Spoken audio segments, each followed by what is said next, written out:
must be our goal and our guide. And all that we strive for as a human family, dignity and hope, progress and prosperity, depends on peace. But peace depends on us.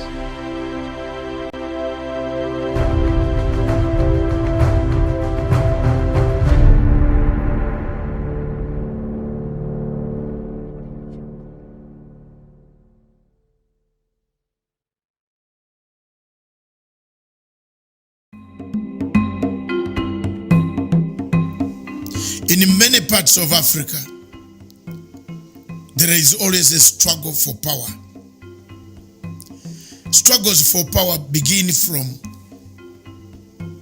the struggles for internal democratization of our parties or units where we belong when we come to power.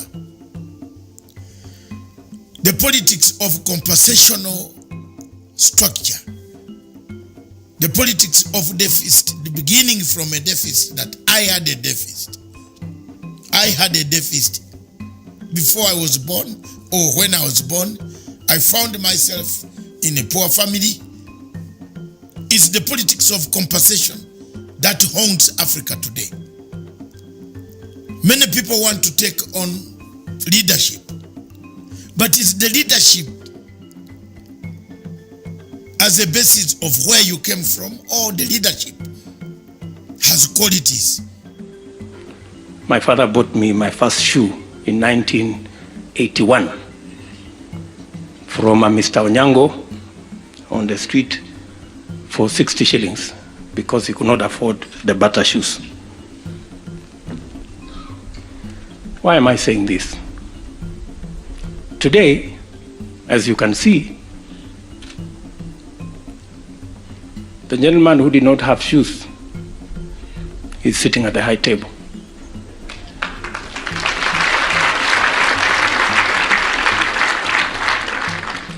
With the son of the founding father.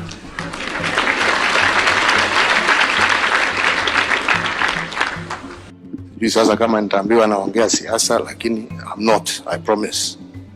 I have no such intention. But, you know, when you hear people out there, you know, they talk, oh, huyu mtu fulani, dynasty hii, sijui dynasty hii. It's not about that. Leadership is not about where you were born. It's not about where you came from. It's not about the color of your skin. It is not about your tribe. It is just about a desire to serve, a desire to do good, a desire to make a difference in the lives of people. And anybody can do that. For a leader to be a leader, he must have qualities. Identify himself with qualities of good behavior, qualities of no corruption, qualities of no hatred, qualities of engagement, discussion with others, collective responsibility, listening to the people. These are the qualities. A leader who delivers does not need to have a background. A leader who delivers can deliver without a background of the rich or the poor. Many people in Africa seem to be misinterpreting that once you are born, you directed God to produce you in a particular family. None of us would have been where we are had we actually had a message from God where we would be born. I therefore look at this as compensational politics. Meritocracy is the answer. Meritocracy gives you the position that you yearn for. Meritocracy delivers you a position. Meritocracy gives you what you are doing for the people of Kenya or Uganda or whatever country where you are in Africa. But if you don't have these qualities, even if you are born from a family that had the whole world as theirs, then you cannot be a leader. It is therefore very important that the leaders who yearn to become leaders in Africa stop the usage of compensational politics. The politics that you want to compensate on others simply because you were poor, simply because you didn't go to a good school, simply because you don't drink in the same place where they drink, simply because you don't eat in that restaurant, simply because you don't have cars. That politics has got syndromes, traits of people who are either corrupt or have hatred or have a problem on itself. I therefore call upon you people to re-examine as Africans that wherever you come from, the background you come from, you are an African. You can deliver something for your country. You don't need to be able, you don't need to come to compensate for the lost past, because with such attitude you will grab everything and your country will collapse. Thank you very much for listening.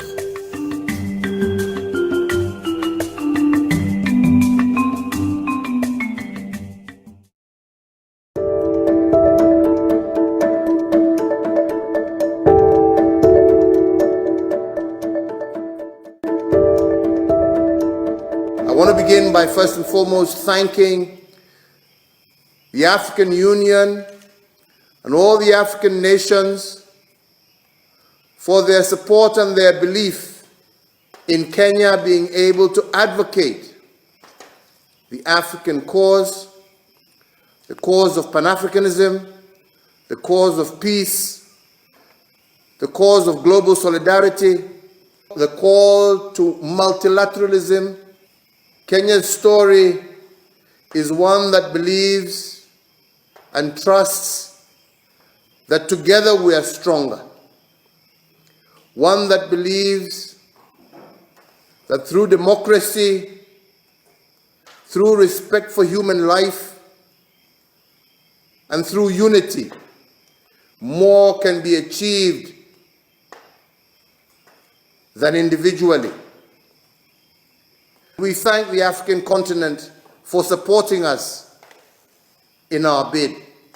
And we thank all our friends across the world who have joined us and supported us. Today is a day for me personally, on my own behalf and on behalf of the government and the people of Kenya, to assure you that a vote for Kenya is a vote for peace. A vote for Kenya is a vote for global solidarity. A vote for Kenya is a vote for multilateralism. A vote for Kenya is that even the smallest voice shall be heard as the largest and most powerful voice. Let's work together. Let's build global harmony. Let's move forward in our march for peace. Let's move forward in our march for the sustainable use of the resources that our continent, our globe, is endowed with. And let's move forward and ensure that no one is left behind.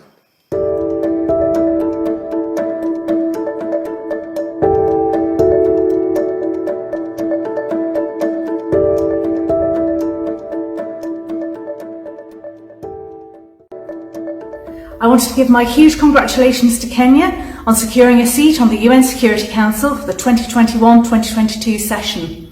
As one of the UN Security Council's permanent members, the UK is excited to be working so closely with Kenya, a country whose values and objectives we share. Coming just 6 months after Prime Minister Johnson and President Kenyatta agreed the UK-Kenya strategic partnership, it's fantastic that our two countries can work together as a force for good on the world's biggest international stage. Hongera, congratulations.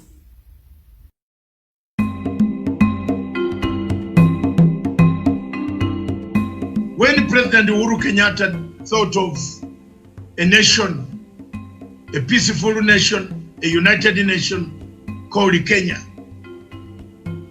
he scored highly to the international community and to Kenyans. When the former Prime Minister Raila Amolo Odinga thought of a nation called Kenya, he scored highly. It is that redemption strategy, the coming together of opposition and the government, the president and the former opposition leader, or the opposition leader of Kenya, that has made Kenya peaceful, united, working together to date. It is therefore very important for the people of Kenya to realize that the most important thing that every African looks at when talking about Kenya is peace. But what kills Kenya is tribal enclaves, bad elections, bad electoral mechanisms, bad political morals. People lack political morals. People lack good electoral mechanisms. People think of tribes. It is not the poor, it is not the rich, it is not the destiny, it is not the hustler nation. No. Those have been there for many times, for many years. But what has killed the country is that those one key thing, elections.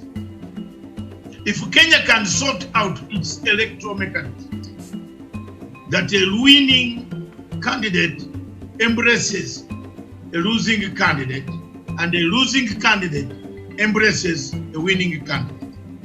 They work together as a nation, work together as people of Kenya. That's the day that Kenya will rise and become a very good country, beyond what it is today.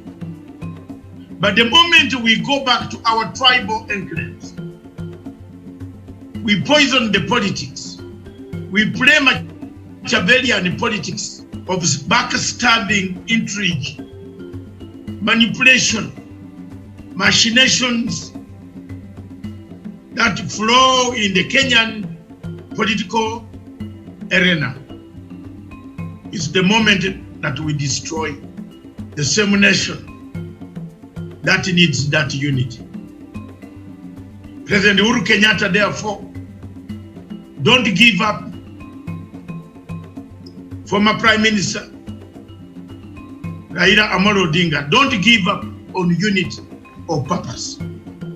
Always strive to unite, leave a legacy of a united Kenya. That is the price you will give to the generations, the grandchildren, to your generations that will come. You might not be there to see the price that you have, the foundation you have laid. But once you leave that legacy of a united, peaceful Kenya, both of you and many other leaders in Kenya should not give up in search for that unity. I thank you very much. Those are my views. I believe a redemption strategy, and I repeat, a redemption strategy, the healing, reconciliation, reparation, accountability, truth-telling, those are the values of the handshake, a united Kenya with capacity to accommodate all. Thank you. Thank you, listeners.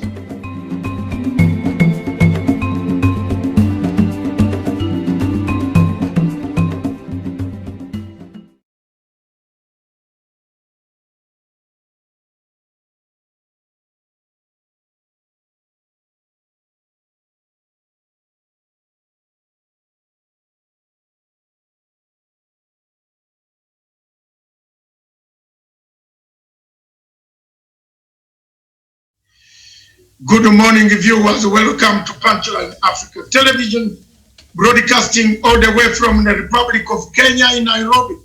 Viewers, thank you very much for watching us, and thank you very much for keeping your patronage, for watching Punchline Africa Television, the only television in Africa online, the strongest in line in East Africa. It gives you the views. For the last 4 years, we have talked about corruption, we have talked about conflicts, we have talked about war, we have talked about many things, social structures, disease, COVID-19, governance, politics. We have done it. We have done our job. Our role is to get the message to the people, administrators, citizens of Africa, citizens of Kenya, for them to understand the scourge of corruption. This morning, we have a special topic, exclusive. We want to look at several items. The trend of corruption in Kenya, how far we have gone to fight corruption in Kenya. We shall use case studies which are already documented and in the newspapers as examples and exhibits. We want to take the responsibility of reading the papers, but not the responsibility of the content of the papers. If you have a problem that we read the papers and interpreted what came out from the papers, then you seek solace with the quotes in the papers, not us. We are journalists and we are also readers of newspapers. What the newspapers publish, by law, we are not supposed to be accountable for our interpretation. It's the rule of natural justice. That if you have been mentioned in a newspaper for corruption, for buying land, grabbing land, stealing people's money, always looking for land purchases, maize, giving tenders, LPOs. I am very encouraged today what is happening in the Senate. And many of you have been watching this morning. I am very encouraged to speak about this cancer. The cancer of corruption, the cancer that has destroyed the moral, social, economic, and even the political fabric of the people of Kenya. We shall use Kenya as an example. And how do we deal with corruption? For the last many years, since the first scandals of corruption came to our light, some names have been flowing around. Why is it? Those are the questions we want to seek answers. Why is it one name? What is it? And it is associated with land. What is the problem?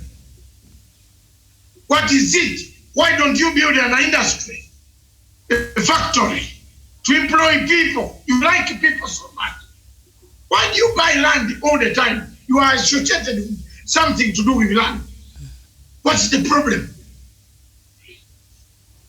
What is it? Anthropologically, as a researcher, I want to bring some of the facts. You see, if you become a scavenger, or if you become a grave digger, there must be somebody in your family who was interested in graves. Yes, history will tell you that somebody was so much interested in graves. You can't go and take. I took political science as my subject because my father was a politician and he died a politician.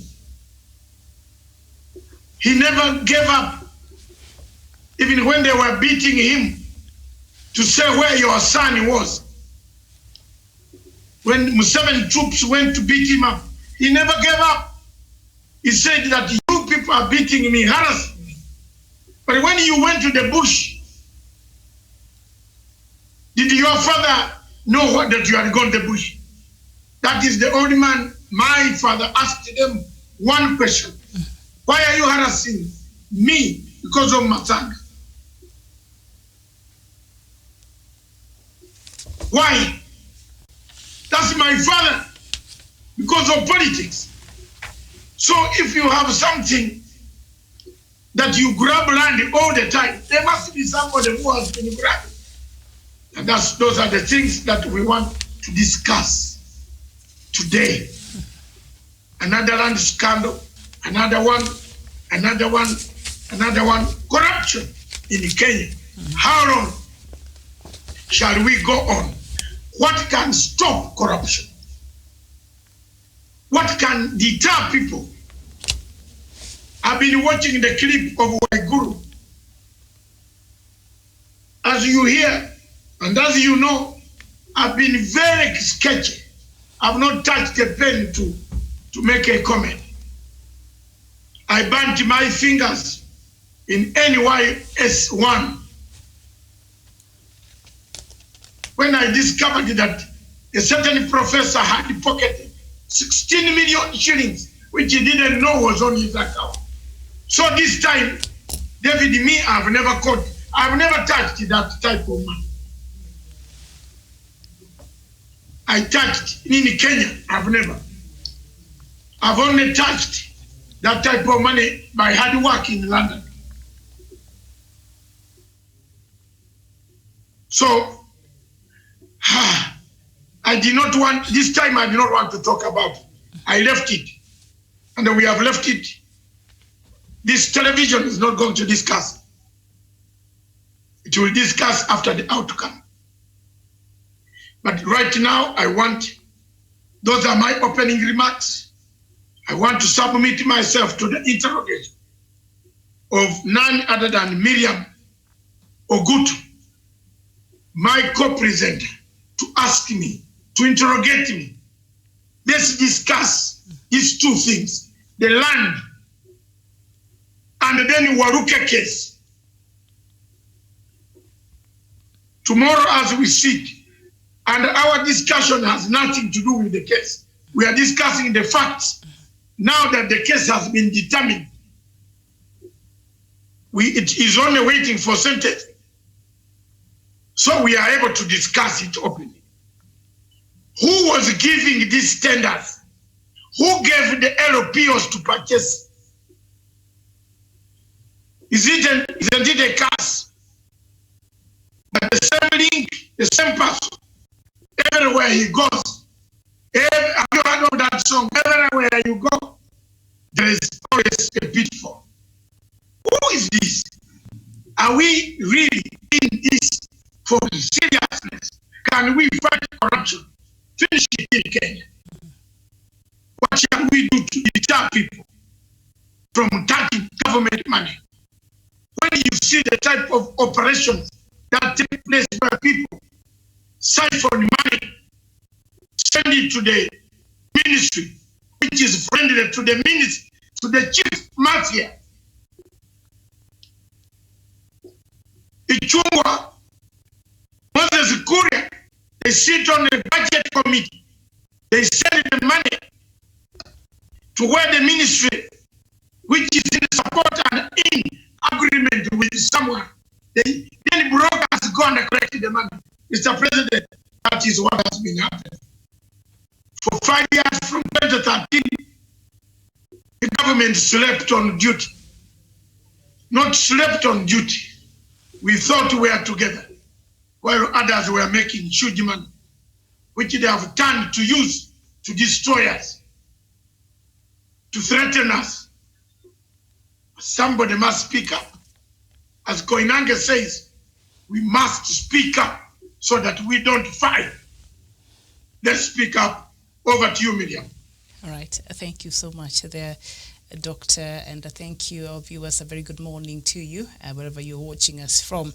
Of course, the topic of corruption is something that is quite, Kenyans are concerned because of the level of corruption cases that has involved huge monies being, lost from public coffers, government parastatals, and so this is something that Kenyans really want to hear, and most importantly, want to know how are we going to end, how are we going to bring corruption under control in this country, because, Doctor, corruption has become another pandemic in this country, so it has to be fought, it has to be talked about, and of course that case of Waluke, which we shall be delving into in a short bit, that is something that also Kenyans are looking, it will be like a victory in terms of the war against corruption, because for a long time, the people who are considered the big fish have been getting away with a lot of, stealing in this country. And so this will be a very good example. And perhaps that might bring more confidence, inspire more confidence in Kenyans that indeed perhaps our courts are now doing the right thing in terms of holding people culpable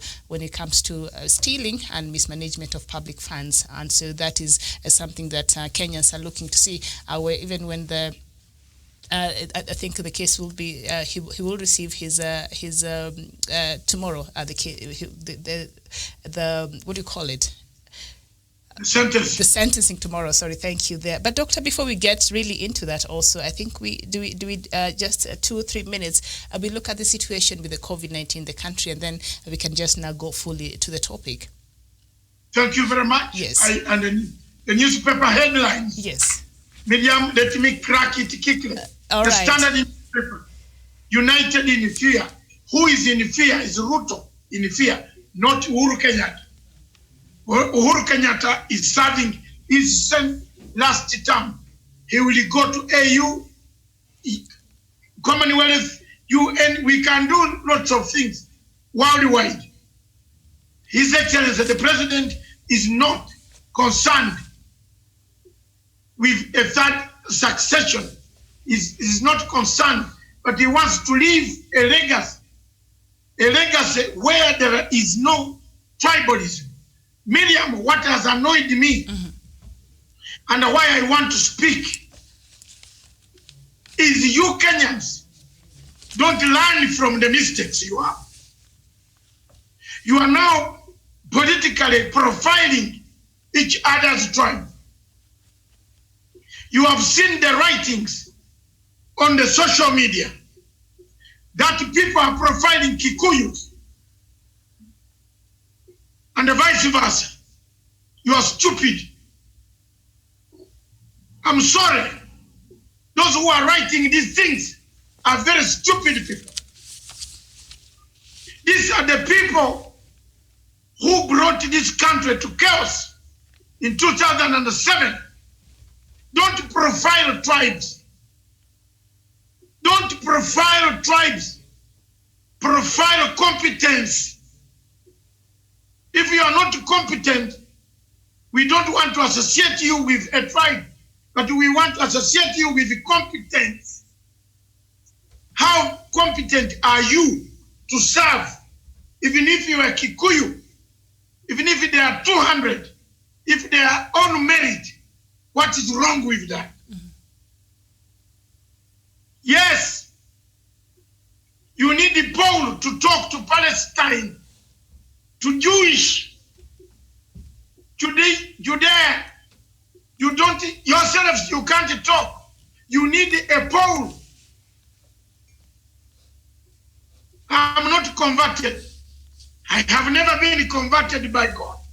I'm the same David who talked about corruption, who talked about profiling, who talked about tribes, who talked about tribes being held hostage.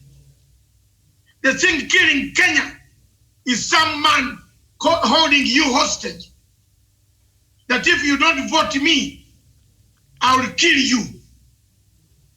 Yes, we are fed up. Kill all of us. Kill even this foreigner. Kill him. So you're saying the politics of hostage taking? Yeah. Kill him because he threatens people. Threaten people. Kill him. You can't be corrupt. You can't profile tribes. You can't threaten people.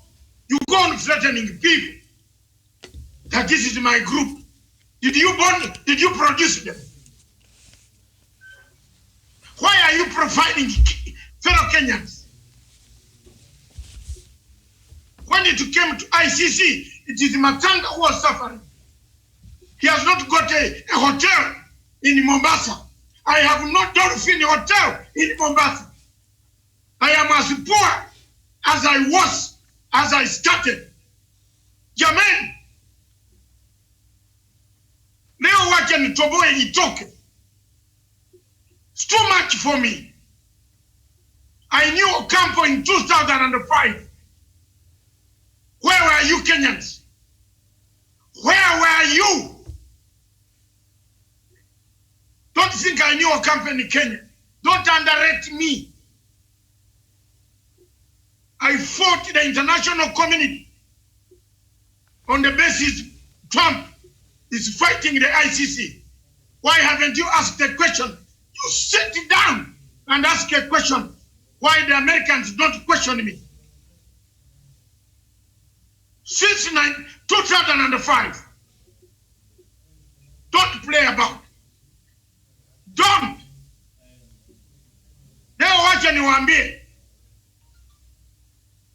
I've struggled against the ICC since 2005 when they came to my country, Uganda, and they picked Luo community, black ones, and they left we brown ones, yellow. They took the Luo and they left the Bantu. I stood in the middle. Where was the ICC in Kenya? Zero. So don't be expert stupid. Don't. Some of us have gone through a hell. We have survived 27 assassination attempts for speaking the truth. I want to tell people today. So hiyo matisho mwache. Mtishe wale si mimi. Ni Mtanzania mwenyewe mimi. Tanzania mwenyewe, jeshi ya mgambo kutoka Tanzania mwenyewe. Watu watatisha watu. Hiyo mambo yenyu ya ujinga. You can't do all these funny things. Then you are now profiling people. You are saying Kikuyu. You are saying Kalenjin. You are saying my people. You are saying Asili. Jubilee Asili. Jubilee City. You people don't learn. Miriam, tell me, do you really learn? You go to land, you are there. Rabbi. You go this way, gender, you are there. You go this way, you have. Doctor. Oh my God. Dr. Yeah, and this headline that you just read there from the Standard, this one that has set you off there, it's quite interesting. They're saying there is palpable anxiety over Kenyatta's succession. If in 1960 there was fear of domination by big tribes, today there is fear that individuals could be rendered irrelevant if they don't get into the right formation. So our leaders, when they're seeking for positions to lead this country, are they seeking for relevance or are they seeking to serve Kenyans? I ask them. President Uhuru Kenyatta started his term. Someone came in to undermine his term. Now he finally wants to destroy it. Yes. Show me one letter that has been written that don't go to Jubilee headquarters. Show me. Produce me one letter. Produce one letter that has been written to Moses Kuria or to Ichungwa saying that don't go to Jubilee headquarters. Show me. Okay, if you are going to stand for presidency in 2022, Uhuru Kenyatta is your chairman. Who is going to sign your certificate? You are just destroying Jubilee and Uhuru Kenyatta. Then you move to go and create your own outfit to stand as a presidential candidate. so that they give you a ticket. Otherwise, if you are insulting Uhuru Muigai Kenyatta, who will give you the ticket? Who is the leader of the party? What has angered me and set me off on this is profiling. You have held tribes hostage.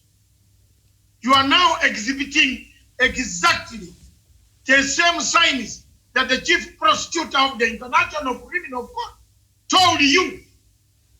Remember,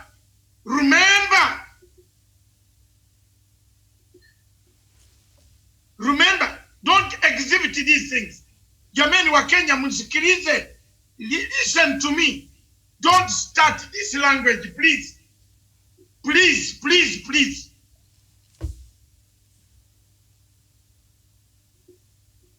Don't sit down and iron these things without the glare. This woman is dangerous.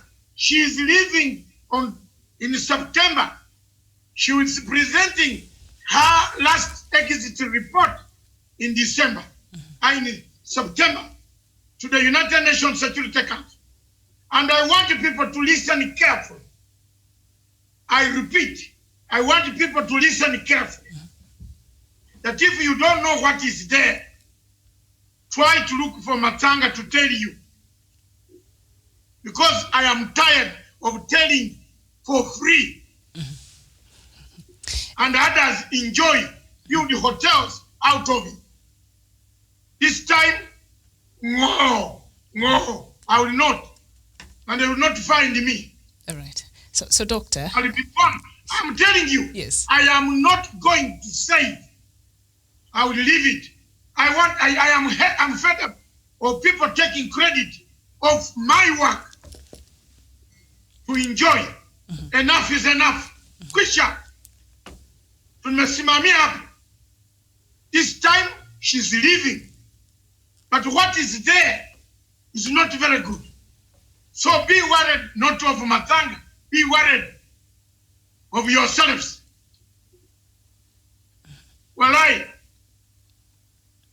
And I'm not going to say it this time. That's it. That's the last I'm going to talk about. Let her present her report in the United Nations Security Council, then look for me.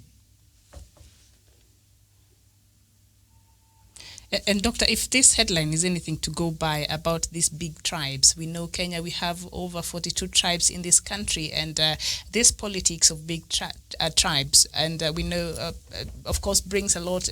Ethnicity has become one of our biggest challenges and downfalls in this country that really has worked to cause a lot of harm in this country outside of corruption and other vices. I think ethnicity is an ugly truth that Kenya has to deal with, and we know in one of, even the BBI, one of the most important points in the BBI is inclusivity. So moving forward, even as President Uhuru Kenyatta seeks to leave a united Kenya, how can you advise perhaps President Uhuru Kenyatta and the government, even as he seeks to leave an inclusive Kenya, to ensure all these other tribes are put forward, and this politics of big tribes, how can we deal with this ethnicity?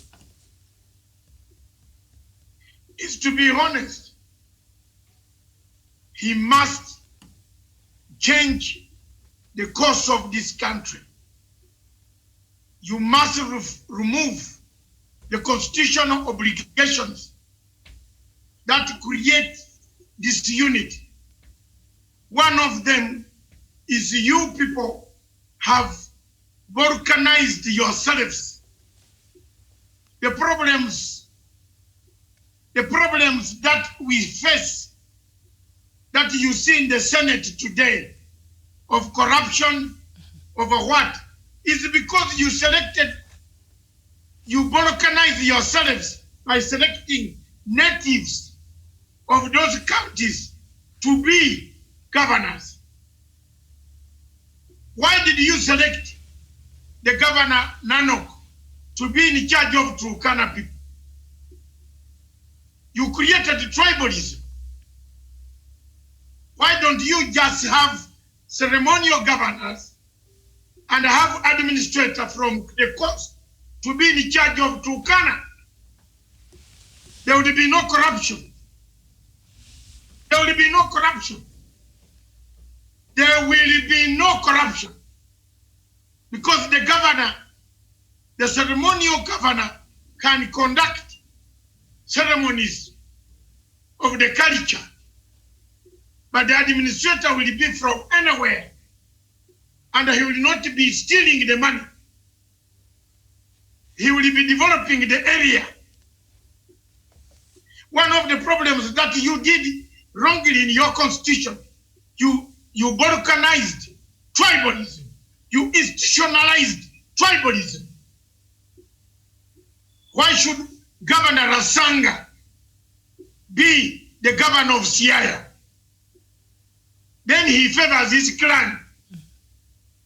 Bring Matanga to be the chief administrative officer of the money. And the governor can be ceremonial. That's all. You kill tribalism. So when you want to steal, the governor has to talk the English or Swahili, not the language. Have you seen where the theft is coming from? If the governor is from the tribe, he will tell his tribesman, watch out to 12 million kumi. But if the administrator is from Migori and he is in Nyeri, he will fear why he came to Nyeri to steal. Change the constitution. Devolution is very good, but very costly. It overthrew governments around the world. Siadi Barre's government went down because of devolution. Be careful. 2, look at the constitution, the way you manage your politics. Last week, I was telling you, the IEBC is selling signatures. And you people told me I am a madman. Now, you see, they have woken up to tell us that the election, this is one of the areas they want to use to stick to power. Now, when I told you that signatures were being bought, sold in IBC, many million people thought I was a liar. Now, have you seen the mess? Page 2, front page of the Star.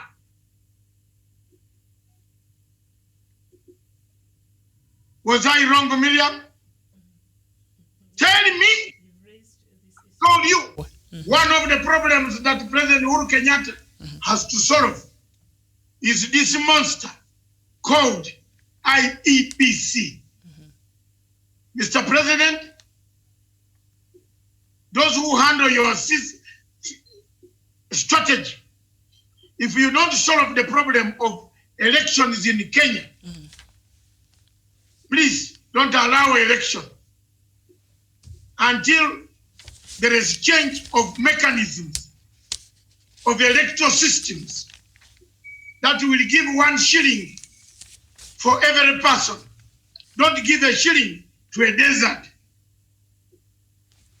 Hey, you know why people are stealing money? You know why people are stealing money? Miriam, they are stealing money in the counties because there is some money which is free. You give a population of 30 million, of 30,000 people. You give them 30 billion. Or 5 billion. And then you come to Nairobi, a population of about 80 million. You give them again almost the same money. So who is suffering?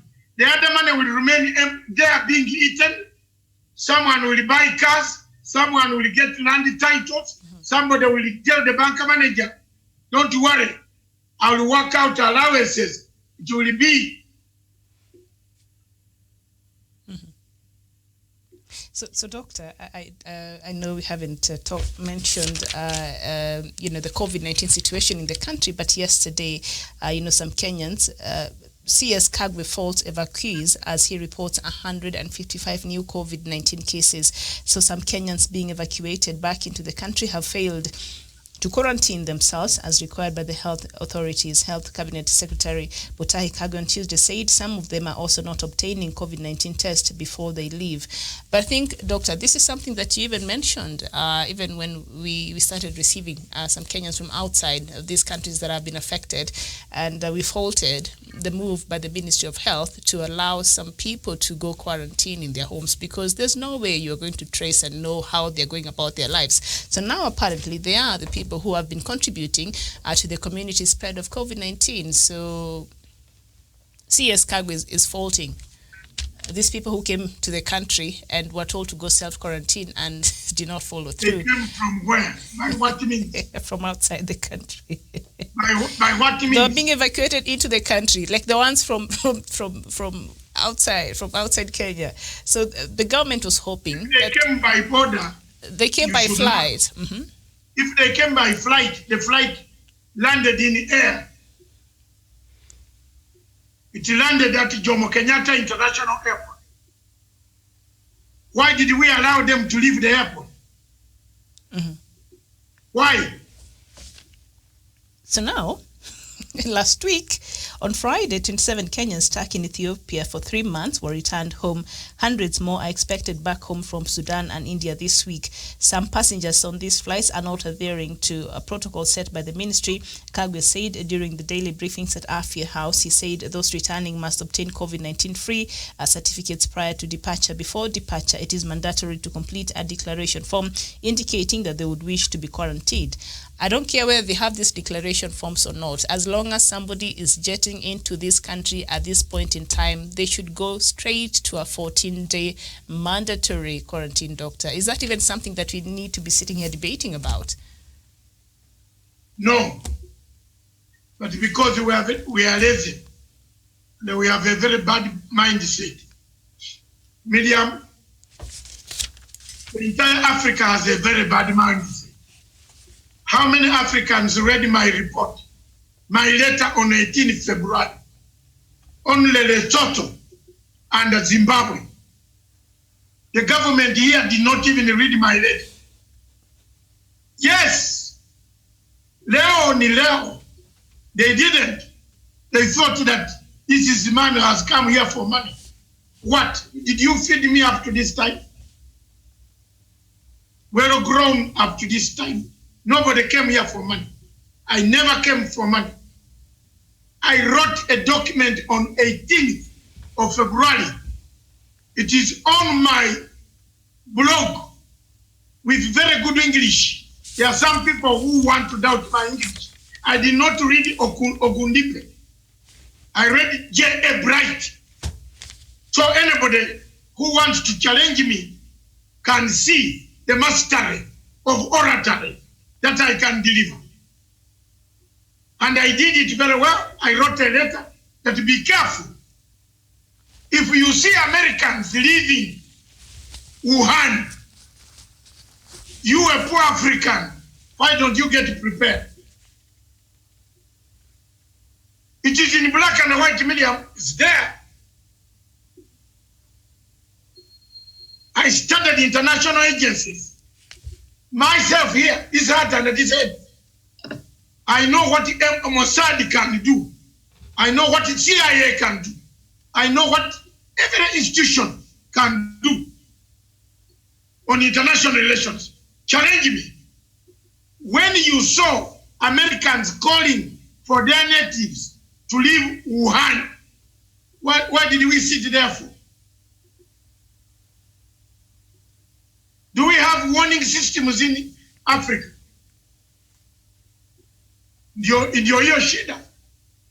In fact, we are lucky that Mutahi Kagwe arrived in the same scene. Had we got Sicily Kariuki, we would have gone to Indian Ocean. I'm sorry, both of them are my friends. Mm-hmm. They won't say I said anything bad. Mutahi Kagwe has done a good job. It is us, Africans, who have very bad minds. We don't wash our hands. We hide. Someone has told you, go home and look.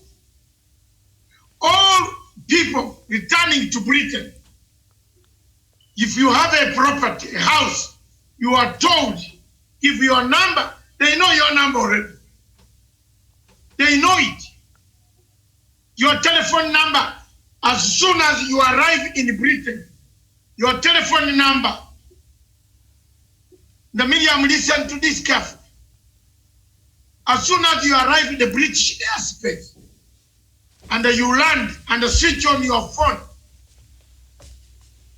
it will show that that is David Matang. He's here. So when you ring 991, someone has stolen your wallet at the airport, they know where you are. They will come. They don't even ask you. They tell you, David, yes, yeah, we are coming. Police will be there in 2 seconds. So you go for 14 days if you have a house. If you are just a visitor mangamangari, watakuweka kwa nini? Hostel. They are not allowing people to get out of the airport. Iko hostel karibu. Watakupeleka kwa bus. You are looked after 14 days. You are tested. In fact, you will be lucky to be treated. You could be treated nicely without a doctor saying, give me money to treat you. But if you have a house, you will go to your house and 14 days, if they see your phone moving, mangamangering, going to Manchester to watch football, they will call you. So, Mutahi Kagwe is assuming that the people in Kenya look like that. No! Watu wengine mzee. Here the mindset is quite different. People yes, don't care. Watu wengine. I disagree with President Museveni on a number of things.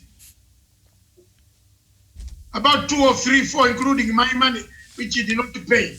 But I don't disagree with him on the conditions he has put down on Ugandans. He has done very well. So far, in Uganda, hakuna mtu amekufa. Because huko, kama wanakupata unamangamanga nje, wanakutwanga na kiboko. Cain, piga watu. We have not reached the stage where we can mourn. Even in America now, have you seen how Trump has ordered for people to descend on guys who break the statue of Johnson, one of the American presidents. Uliona namna, you saw the way those white Americans were brought down from the statue. Then you call me police has brutality. Police has brutality in Kenya. Haven't you seen on CNN how people were brutalized? Let's move on to the real subject. Before you go to the real subject, Doctor, perhaps you'll be interested to know that former CS for Agriculture, Mwangi Kinjuri, has a new party called the Service Party. He's saying he might have been accused of not serving well in agriculture, but now starts a party, and I'll call it the Service Party, and I think he's ready to serve Kenyans. I don't know in what capacity. And then we can just move on to the Service Party to serve who? To serve Kenyans. I don't know. In what capacity? The one, of course, after stealing money from Agriculture Ministry and awarding tenders to the cronies, they bought all the maize from Uganda and loaded the maize, Uganda maize, which has become green. I don't know why the president allows such people to move around that they are forming parties. They should go to jail. Kinjuri should go to jail. What party is he forming with that English? What will he do as a leader of the party with that stupid English? What is he going to talk about? Kiunjuri atasema nini? Let him form a party of River of Koinange Street, where he can have a few conundrums around Koinange Street. Okay, let's just my food. Let's just move to the topic of the day. Hola. Please. Okay. These are the people who cause Uhuru Kenyatta a problem. Right. Believe me or not. Yes. Kiunjuri, the president kept on warning Kiunjuri, thinking he's his friend. He's not your friend. And if the president goes on being sympathetic to people, this is the time for the president to drain the swamp. Corruption is killing Kenya. Drain the swamp before this man makes another party to take the stolen money from maize. Arrest him. Let him go and make a conundrum party on Koinange Street. Mm-hmm. That is where he's best known. Did you know about Kiunjuri? Before he was elevated from nowhere.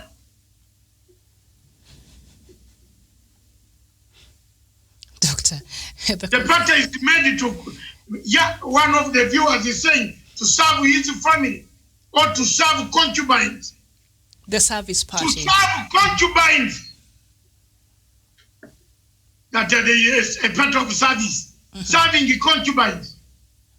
Molesting small girls before you give them appointment in the water board. Where? You got evidence. All right. Mutaka doesn't speak without evidence. All right. And the Karibu nilete. Sema nilete. Wachana nayo kwa sasa. I'm trying to get you. Let's talk about the maize scandal. But before that, the confirmed cases in Kenya this morning, the total number of confirmed cases in Kenya is 4,952.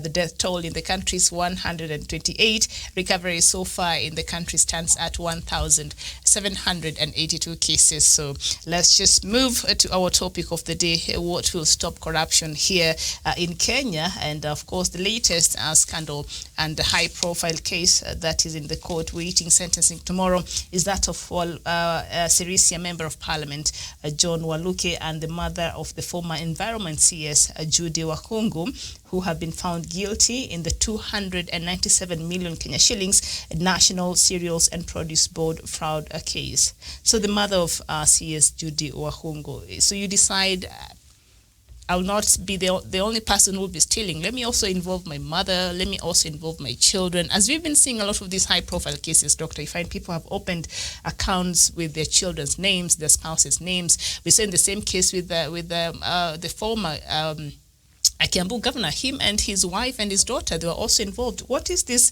stealing and theft? Now we want to make it a family affair. It's not a good thing. First of all, this is a very sad case. Professor Wahungu is my friend. I have been a friend of that family from 1985. There is another younger man called Wahungu, Benny Wahungu, who used to be in adverts. So I knew him. We used to have a drink at Nairobi West. There was a bar called Acacia, which has turned into a church. Acacia. Well, that's not too bad. Acacia, the owner was Mr. Omindo, my great friend. So I know the family so well. They are hardworking people. Remember, this case has killed. There's someone who is dead in the grave. Which part of the charge sheet? I don't know whether you know that. That is Jacobo Juma was involved. May his soul rest in peace. I know Mr. Waluke. In 2006, 2007, when I was working for Sky News and I came into Nairobi, I found Mr. Waluke in the hotel, Intercontinental. He was campaigning for Sirisa constituency. I know he's my friend. I did not know that he steals maize, or he supplies hot water, or hot sugar, or whatever sugar they were supplying. I'm ashamed. But the case tomorrow, whether it is fine, whether it is prison, it must be a deterrent. And let me speak about this. Part of the problem of Kenya is lack of deterrence.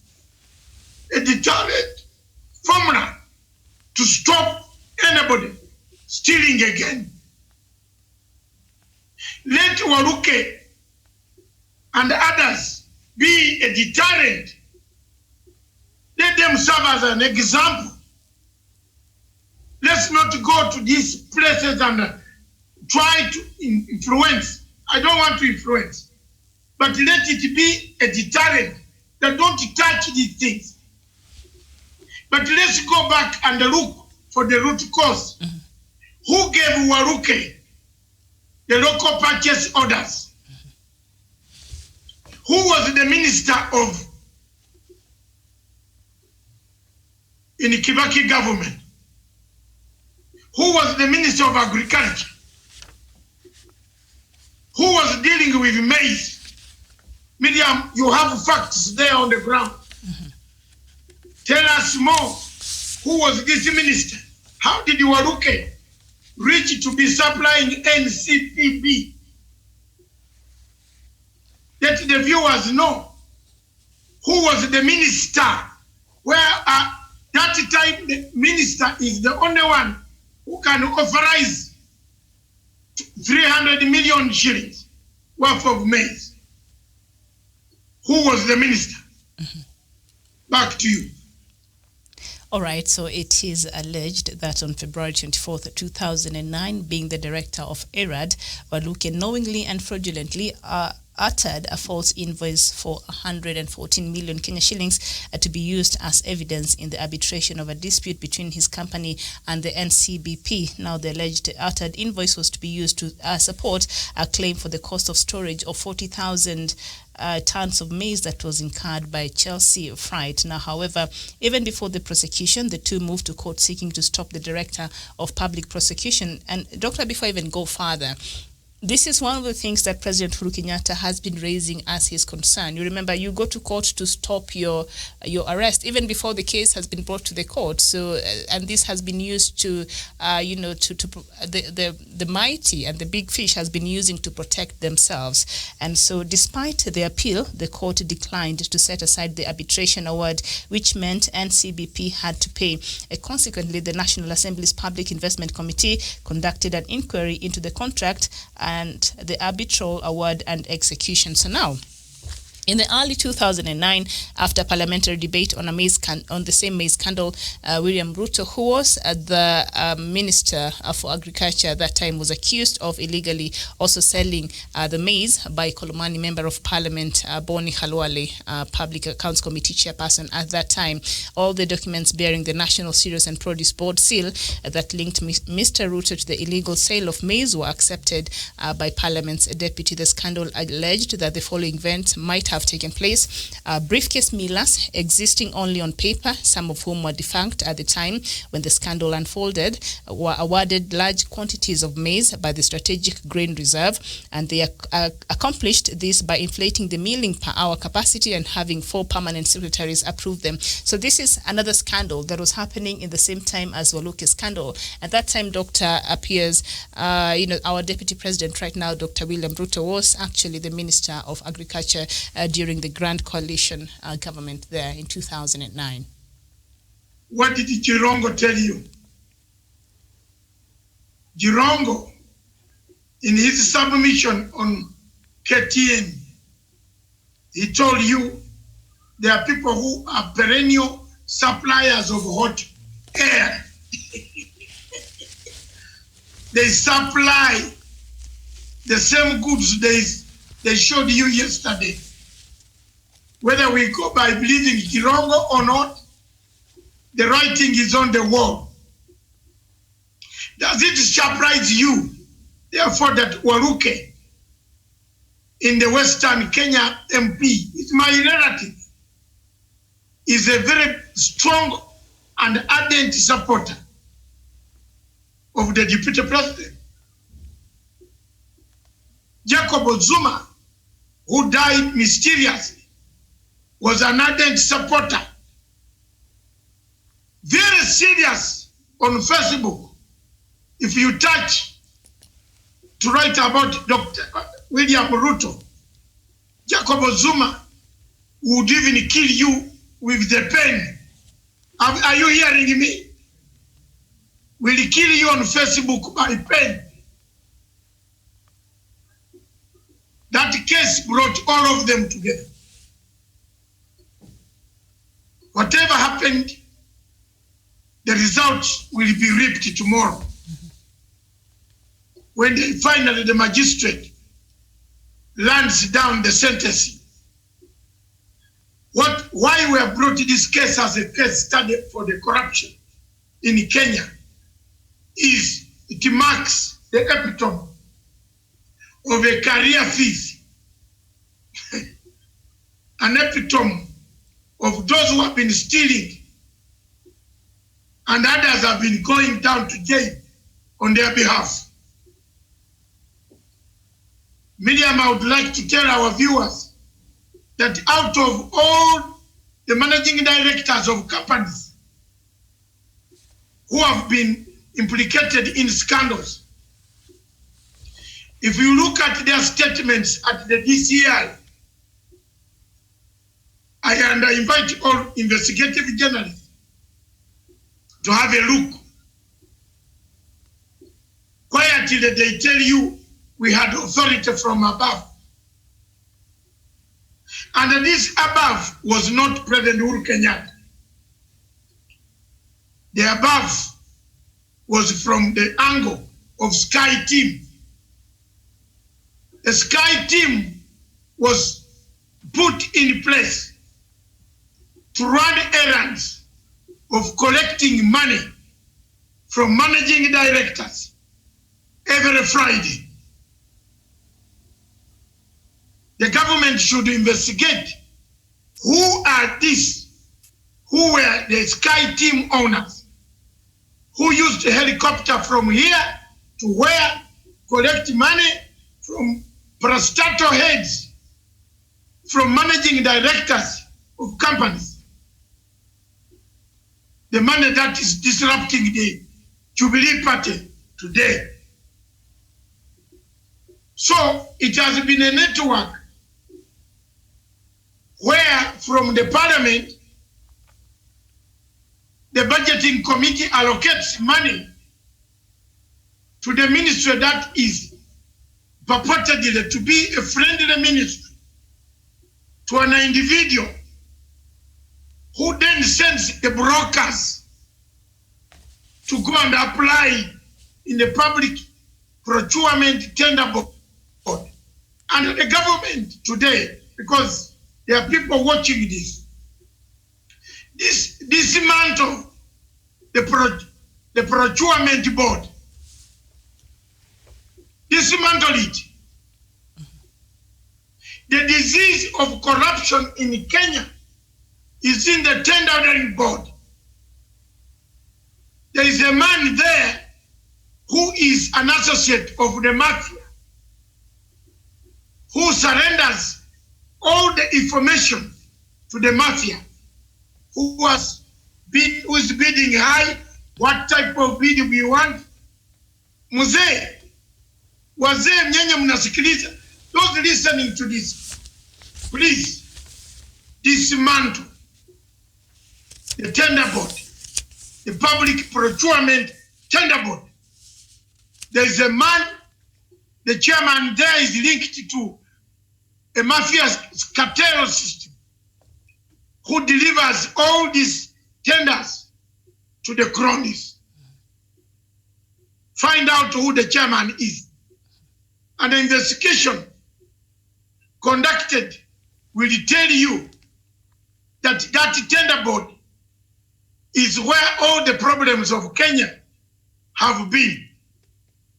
The same chairman of the tender board has been awarding tenders to companies of a mafia cartel man, the chiefs, the brokers, after the money has reached the ministry. And as soon as the money reaches the ministry, it is consumed expeditiously. Miriam.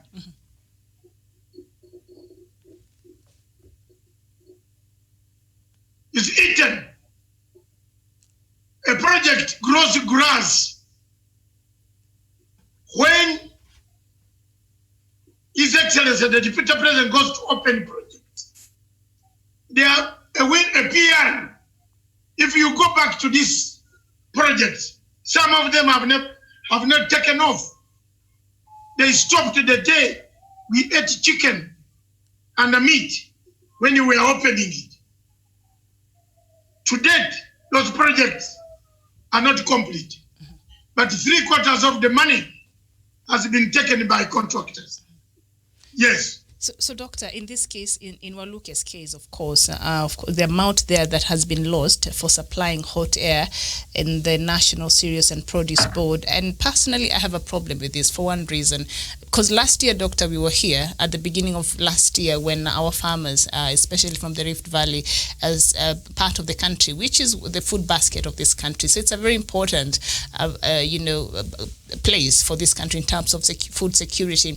And we saw they had so much in plenty. In fact, a lot of farmers incurred a lot of losses. They had to dispose of, their produce. And yet the other side of the country, which was Turkana, people were dying there of famine. I remember us having this conversation and the sad, disparity.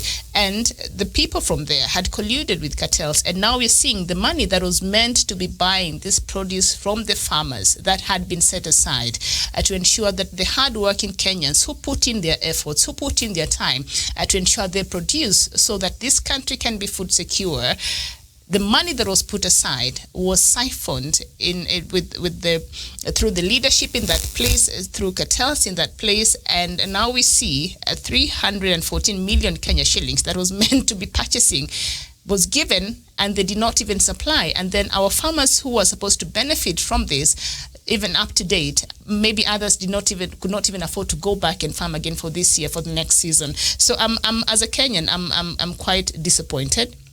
And I am hoping, from what I'm reading here, I'm reading from yesterday's paper because this story was carried in yesterday's paper, Daily Nation, page 5. It says, under the Anti-Corruption and Economic Crimes Act, individuals convicted for siphoning public funds must refund double the amount stolen and spend at least 20 years in prison. Save for a successful appeal, Sirisia MP John Waluke and his business associate, Ms. Grace Wahungu, will give the taxpayers a much-needed 628 million Kenya shillings refund and could spend up to 10 years in jail, in addition to a mandatory fine not exceeding 1 million Kenya shillings.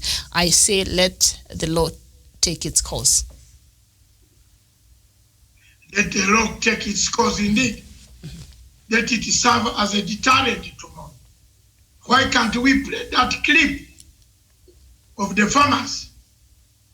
Production team, bring the clip of the farmers who were crying in Eldoret about their maize. Absolutely. Then we leave this one, we go to a major, the elephant in the house, the land chaos crisis, the buying of things, of land. What is the problem?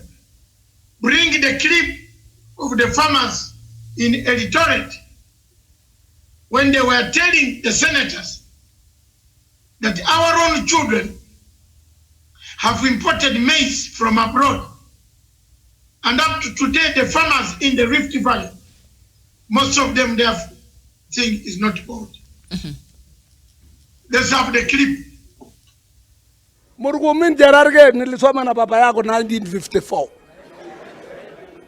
Nyinyi siku zinahesabika. Kunyongwa heri kukufa kuliko kuishi Kenya. Mnasikia? Heri kukufa kuliko kuishi Kenya. Heri kipo kabisa. Watoto watuko naenda cheza na sisi namna gani? Weta na Orengo na Moi. Nyinyi ni senior. Inja hawezi endeshwa namna hii hata nyumba yako. Thank you for earning 1 million plus. Sisi wakulima hapa, watoto wetu hawaendi shule. Yours, I know they are in Australia. They are in United States of America. Wakulima hawa wanashuku nyinyi kwamba nyinyi ndio kateli wakubwa. Huo ndio ukweli wa mambo. Huyu mnyama anaitwa kateli ni nani ambaye nyinyi hamwezi kumtaja? Ukifika huko ati kuna katela na kula serikali. Ukifika huko kuna katela na kula cereal. Kwani huyu kateli ni mbwa mwitu? Tunaimba hapa Kiswahili kizuri, Kiingereza kizuri, lakini hakuna inakuishia sanduku ya Senate. Recommend, wewe unajua kuzungumza sana. Zungumza mahindi leo. Mahindi ilitoka kwa Mexico. Ilikuwa ya nani? Mumekuja hapa kututanganya. Mumekuja hapa kutuweka sisi merry-go-round. Maneno ya 2022 watu wetu nakupa hapa ribarol kama mzike. Sisi tuko na tabu ya kutosha. Hii watu mnapoona namna hii tuna tabu. Mahindi ndani ya sito, mahindi ndani ya cereal, mahindi sasa tayari kwa shamba. Na mnakuja tu kutuchekelea haki ya Mungu.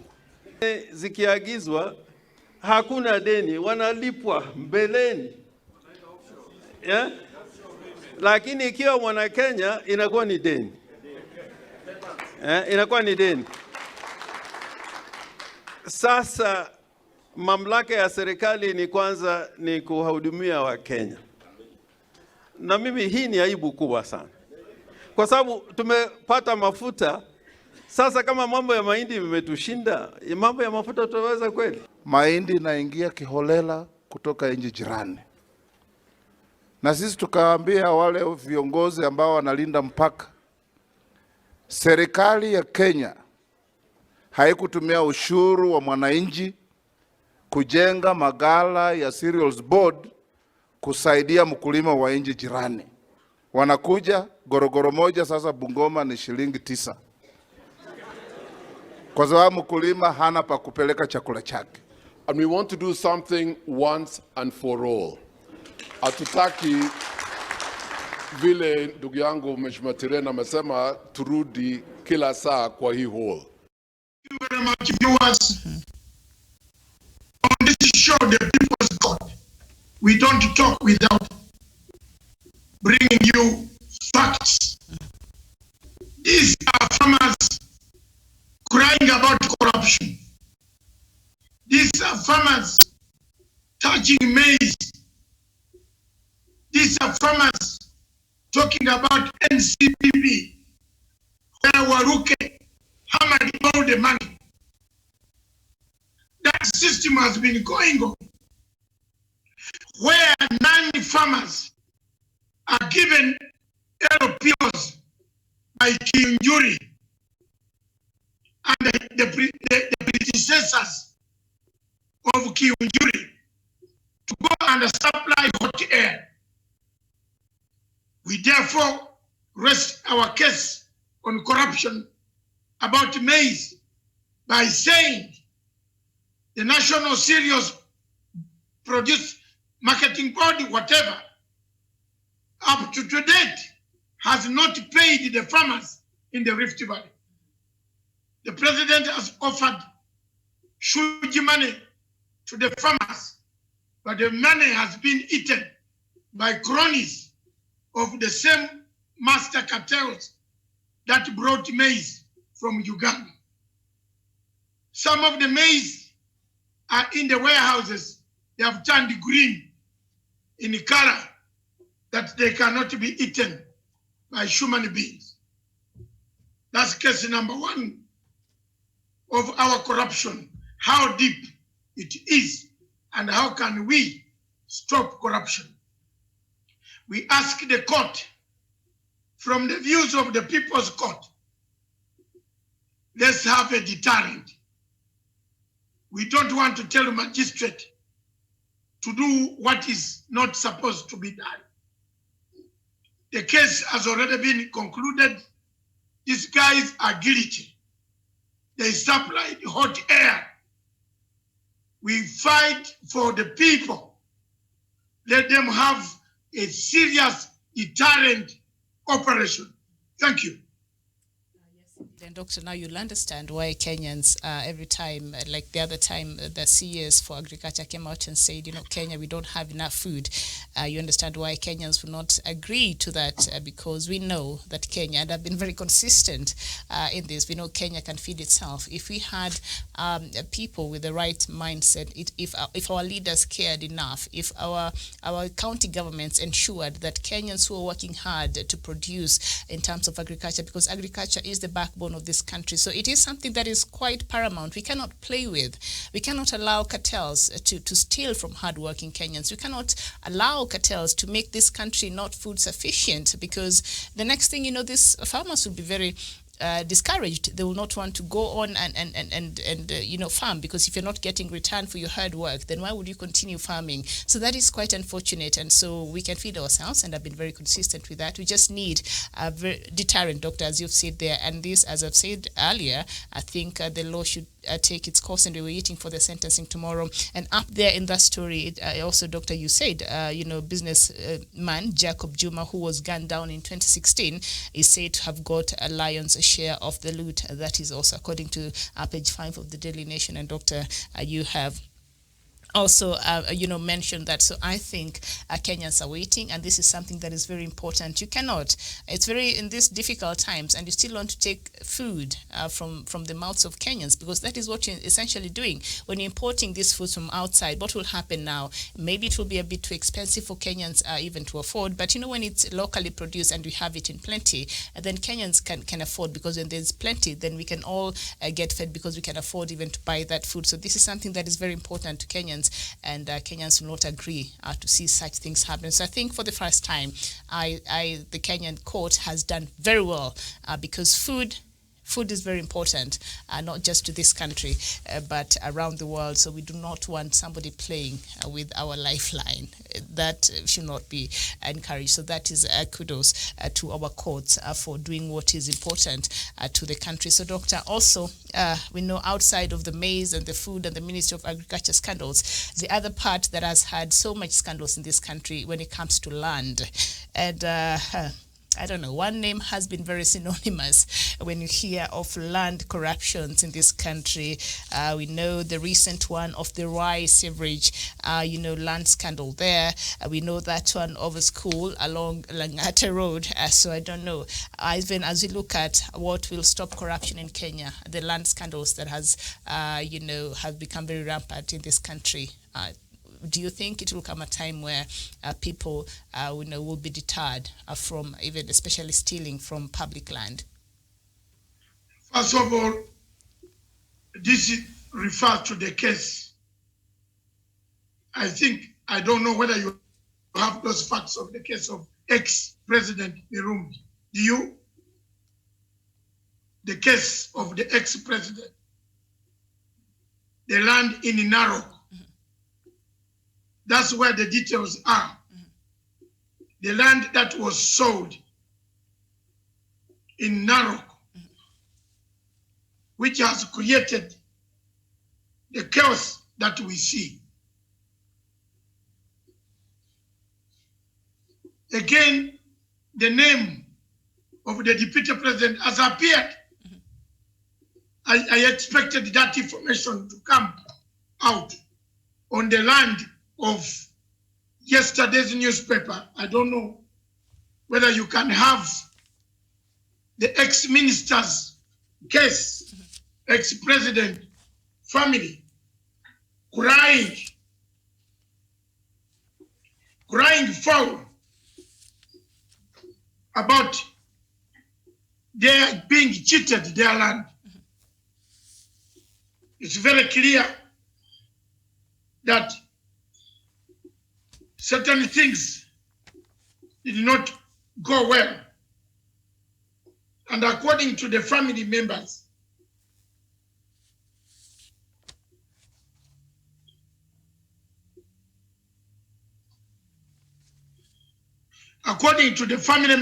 on the Daily Nation of yesterday, we talk about facts. Let's not anybody think we have any other problem with anyone regarding the facts that we are presenting here. The headline on the Daily Nation says, Ruto sacked into controversy over purchase of 900 acres of land in Narok. And I think, let me bring out the entire, I don't know, it is, do you have that? Yes, I have it here. Yeah, that is what is not speculation. Yes, so we want to lay facts. We are not against the deputy president. Yes. No. Yes. We are now reacting as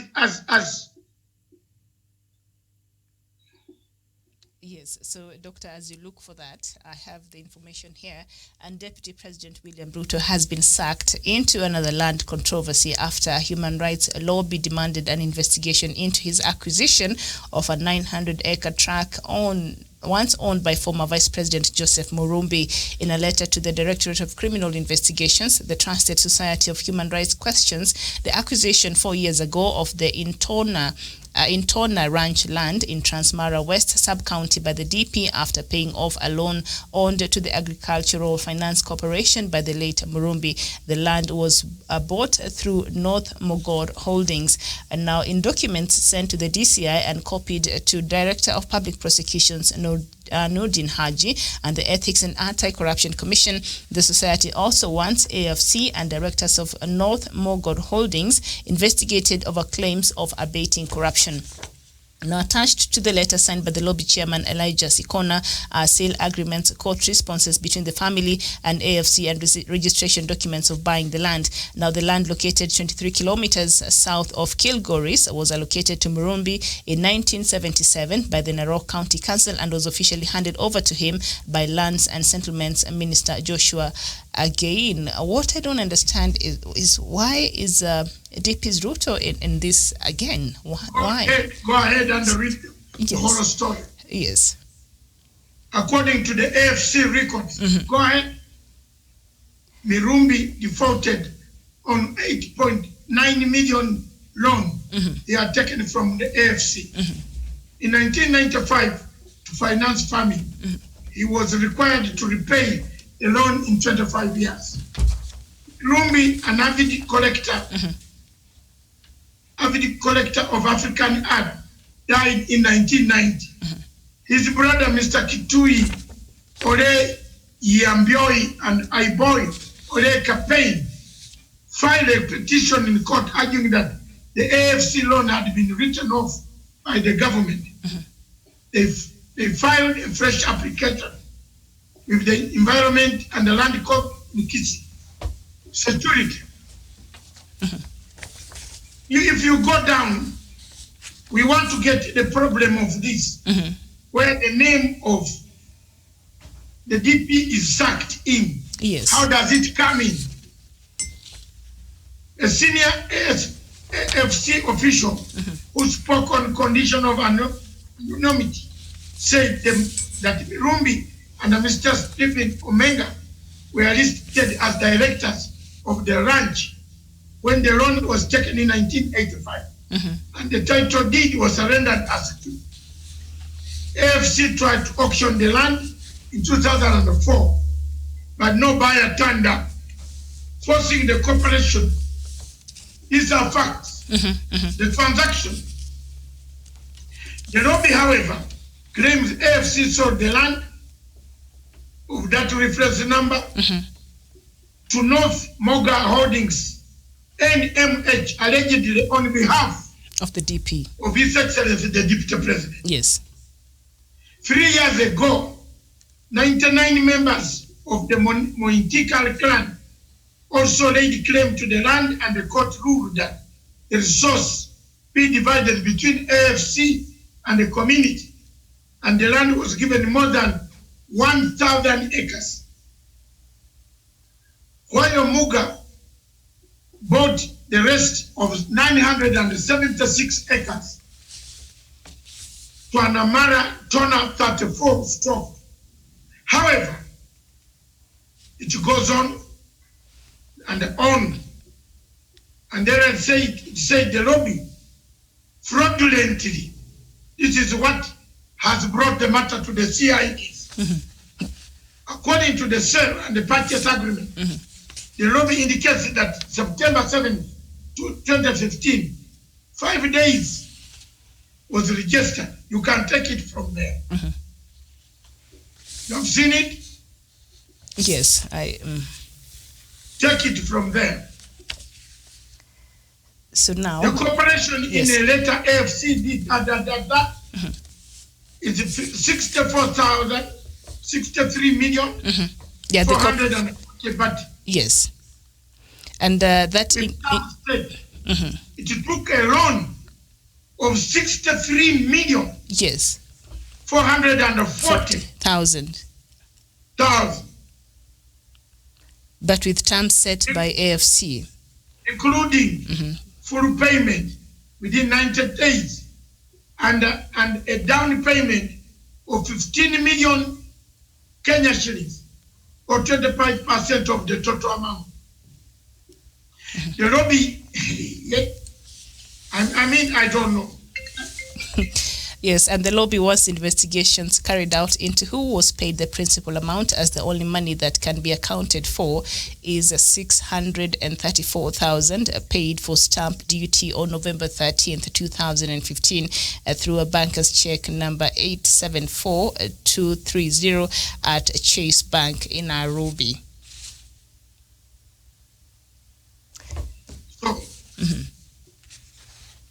So Kenyans and the viewers, there you are,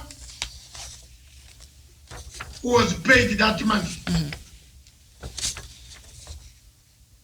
Go ahead and read the last part here. Then you can now bring me the names, the other activities that involve land. Then we sum up our story. All right. Auctioneers advertised the property for the public. Now, it says in December 2015, that is different. It says, it goes down. The final bid, it said, Mr. Ruto's name has been linked to controversial accusation of land on which Western Hotel in Nairobi stands, accusation of parole or parcel belonging to the post-election chaos victim. The DPC handed back the latter land to the owner in out-of-court settlement. That is the end of the story. Now, the purpose is how long will people associate? This is a question, Miriam, I asked in Zimbabwe. In 2002, after the white farmers were sent out of Zimbabwe,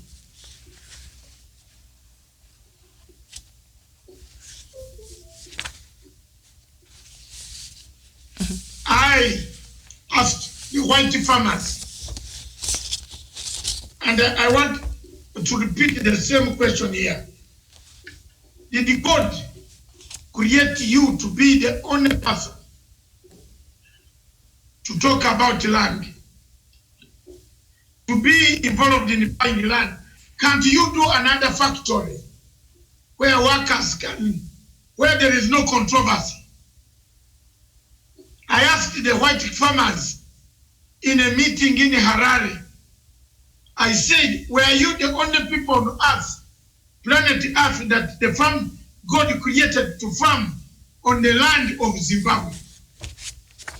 They couldn't answer me. I'm posing the same question today in Kenya.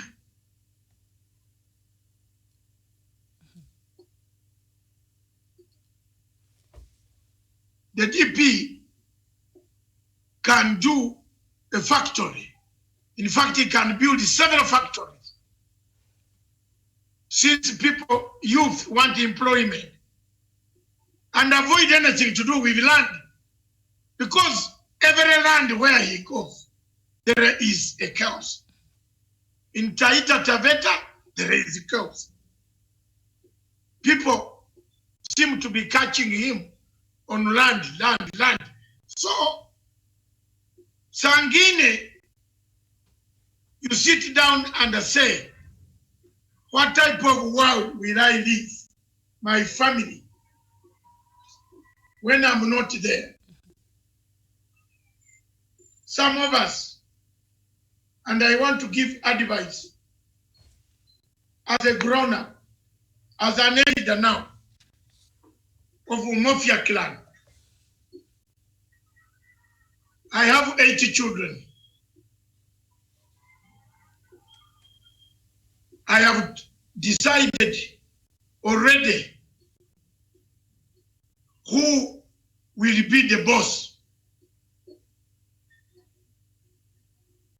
And all my children have told them, don't expect. I told them, all of you must work hard for yourself. Hakuna mtu kukuja kutoa kitu yangu yote. No. If you haven't worked for yourself, don't. I have already said who will take charge. So at times as an elder, you sit down and say, imagine something happens to me today. How will people fight my children when I'm gone? Hello? Umesikia? How will they? Because we've learned of this nature. With all controversy surrounding every piece of land that you buy. I'm giving advice. I'm not condemning, because this case is with the CIDs. Yes. I'm not a CID. I'm giving an opinion as an elder of 65 years old. You want to change them. You want to remove within 1 year. If you don't want to take the advice, so be it. But I've lived on earth longer. So take my advice. Some of these things, sit back and picture how your children will be.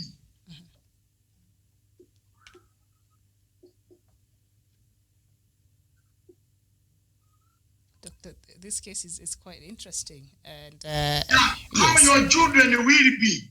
That 63,000 shillings, 633 only paid.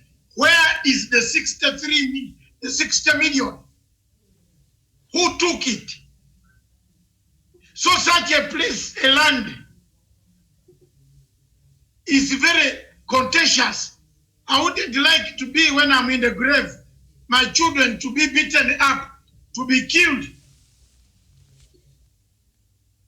Prepare your family when you're still alive, such that they don't have a problem.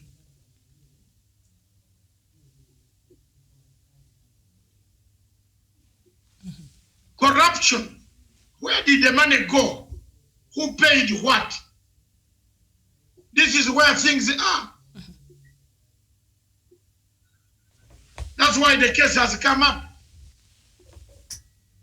I am shocked.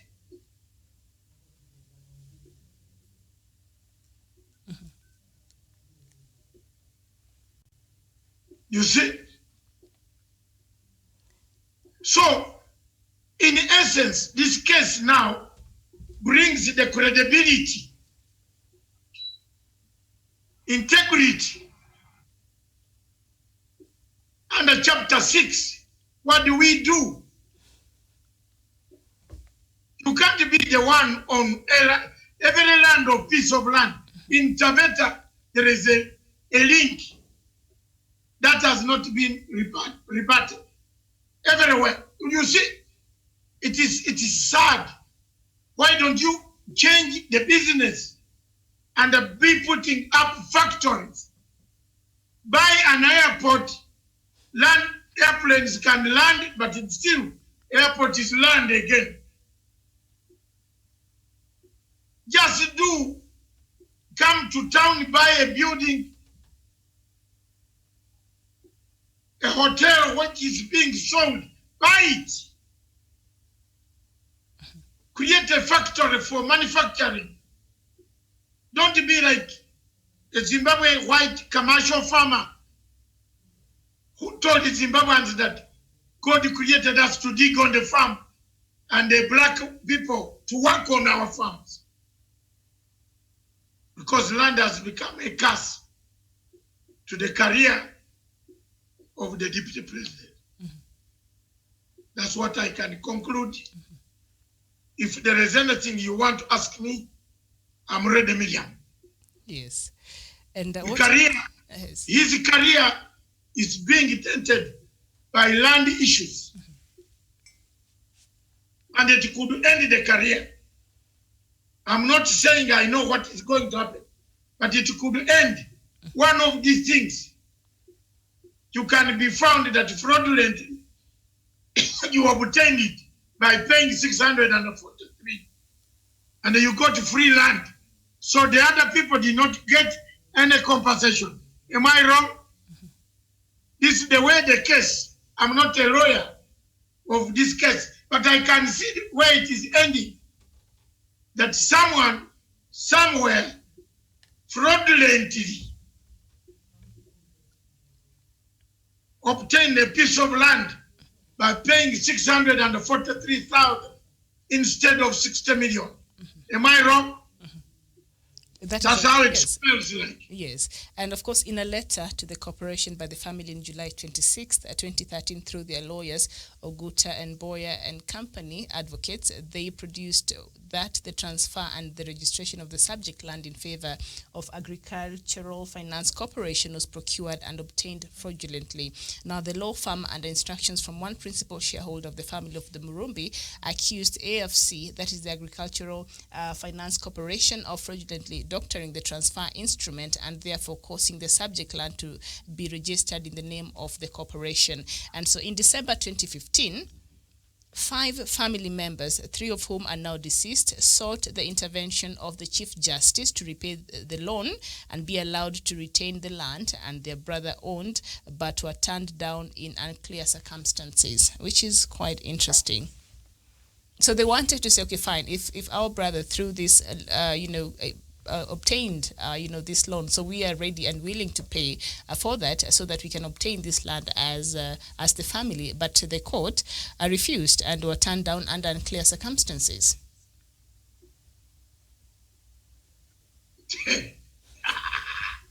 Miriam, you're asking me. We are in this together now. You also, are you not wondering? What are these clear circumstances? Clear. Something is smelling. Mm-hmm. Something is fishy. Something is smelling. Mm-hmm. You know? Hey. Oh my God. You see, it is an exposure of a tragedy.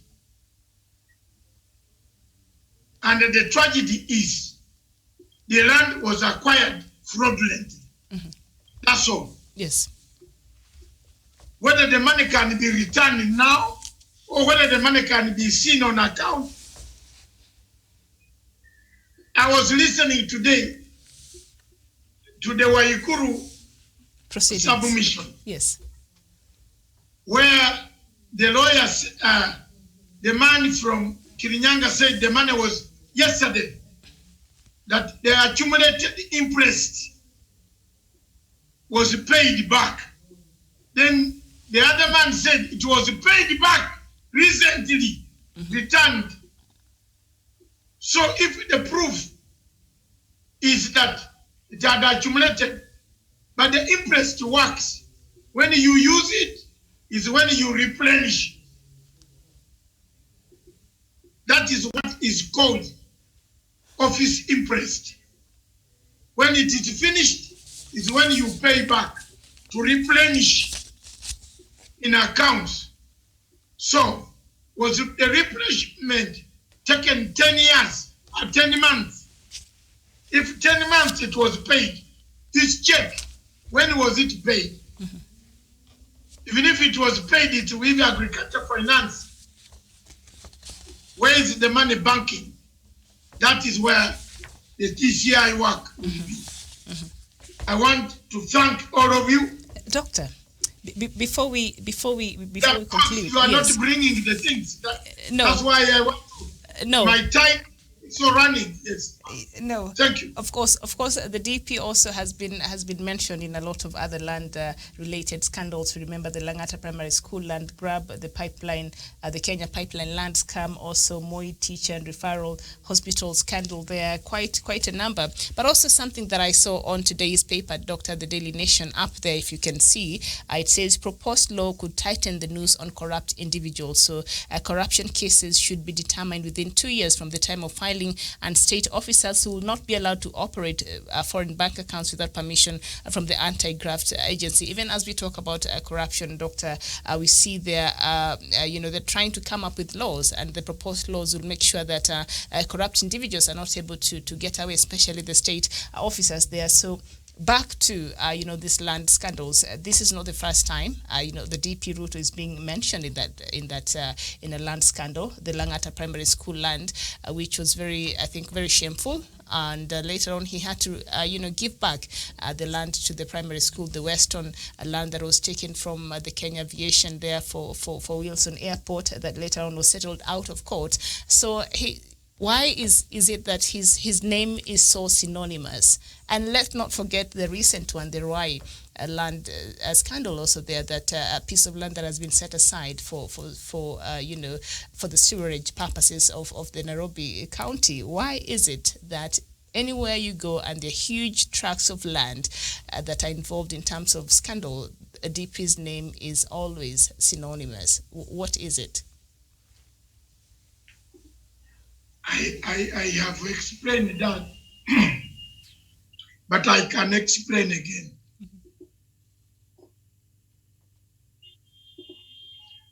The question you are asking is, why is he addicted? I think you ask it different. Why has he got, maybe his children and the wife can answer. Because for me, I wouldn't answer. I'm a Tanga. I am addicted to transparency.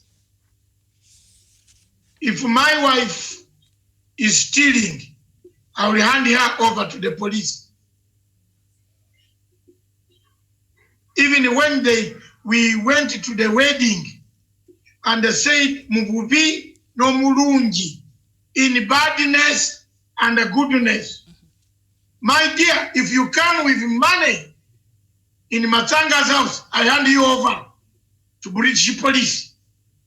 Then I will come and bail you out. Then give you divorce. We separate ways.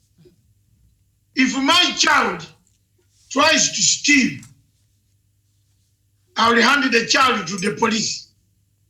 Then bail her or him later. Then we also part ways. So I don't know. And why. Why? Yes. It's a very serious thing. It is. It is just addiction. To land. It's addiction. Yeah. It's like alcohol. It's like drugs. You know, if you start, you like land, you like animals, you like plants, ecology. I told you when I was beginning to, why did I study political science? My father was a politician. He died a politician. He told me, if you miss to be a lawyer, try politics. If not, go to church. I told you already that my father took me to Bishop Tucker College Mukono to train as a bishop. By now, my title would be Bishop Dr. David Mata. I don't know how I would be giving my sermons, but that's how I am. Very fiery. And Doctor, our Deputy President, of course, William Ruto, always tells his story about how he came from rags to riches and describing himself as self-made business person, and also gained popularity by playing the card of his humble and, of course, religious background. This narrative, do you think it still holds in the eyes of majority of Kenyans? Kenyans who said they like a thief. Haven't you seen them saying we like our thief? Yes, they are in. Most of the first mujahideen, mafia mujahideen of Tanga said they like the thief. So I think we've given out on integrity. You write your post on your wall, and an idiot comes to tell you that you are a very stupid man, you're a foreigner. We like our fish. That's what they have told me. Haven't you read these things? Yeah, there's money for free. No wonder this is free money. Miriam, take it seriously that investigators are going to check these records. It is. This is how the free money, which Moses Kuria picks every Thursday, like tomorrow, then they go and insult the president. So there was free money. That's one. What about the very many? I've shown you how corruption has been working from the parliament up to the end of the ministry. Finished. Thank you. All right. No, that photo there of our deputy president when you he was can do it. Machanga. You can analyze it. Yes. For me. Oh wow, that's really a long time ago there. But also, what is very interesting, Doctor, when we were looking at the maize scandal there that involved our deputy president in 2009, while he was the Minister of Agriculture.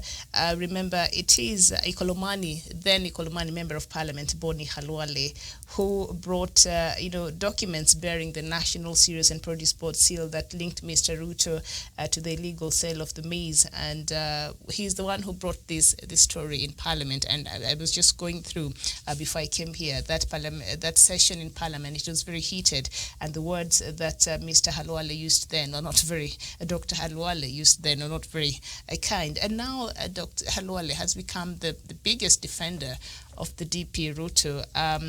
Our politics are quite, the dynamics of the Kenyan politics are quite interesting.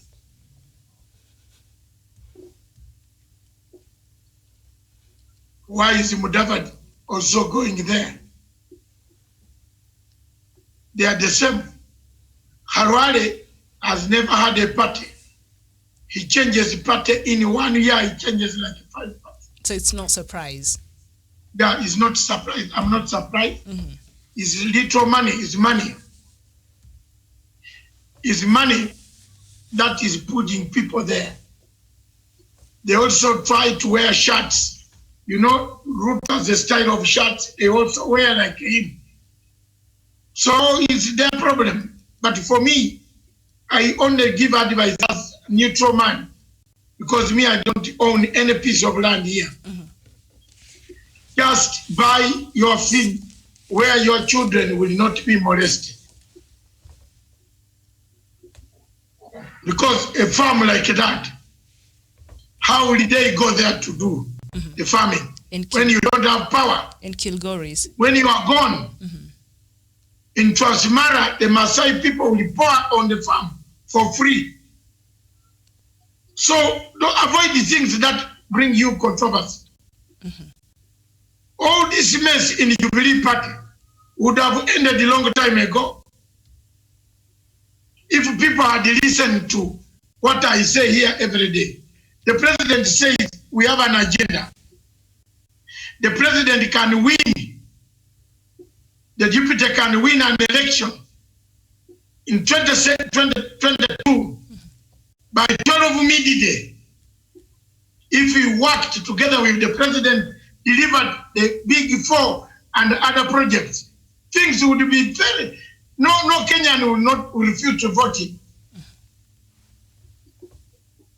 But now when you go to this hostage-taking politics, where you bring Mudama, is talking as if all Kenyans are very bad except him.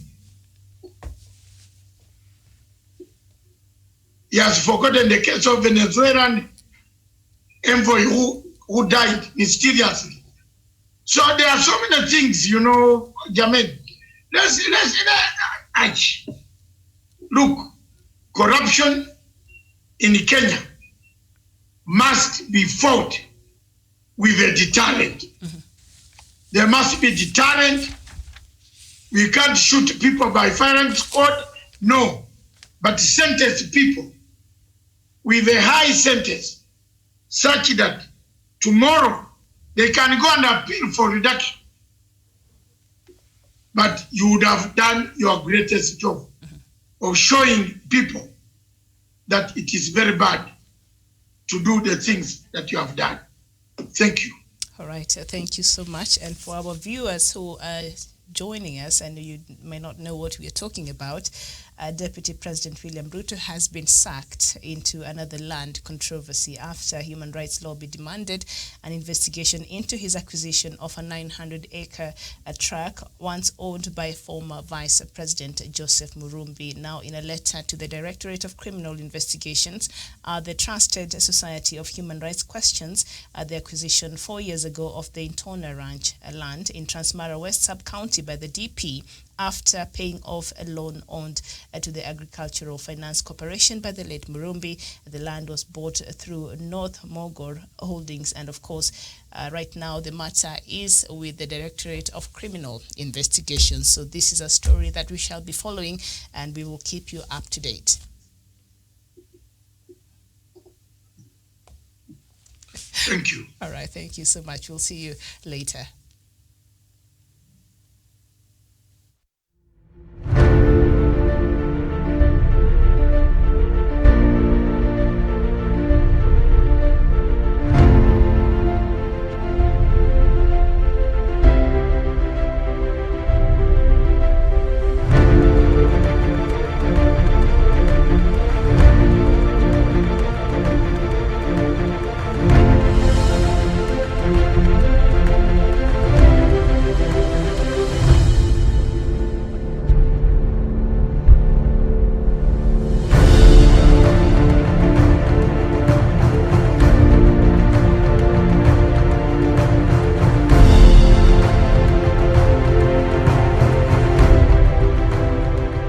Peace must be our goal and our guide. And all that we strive for as a human family, dignity and hope, progress and prosperity, depends on peace. But peace depends on us.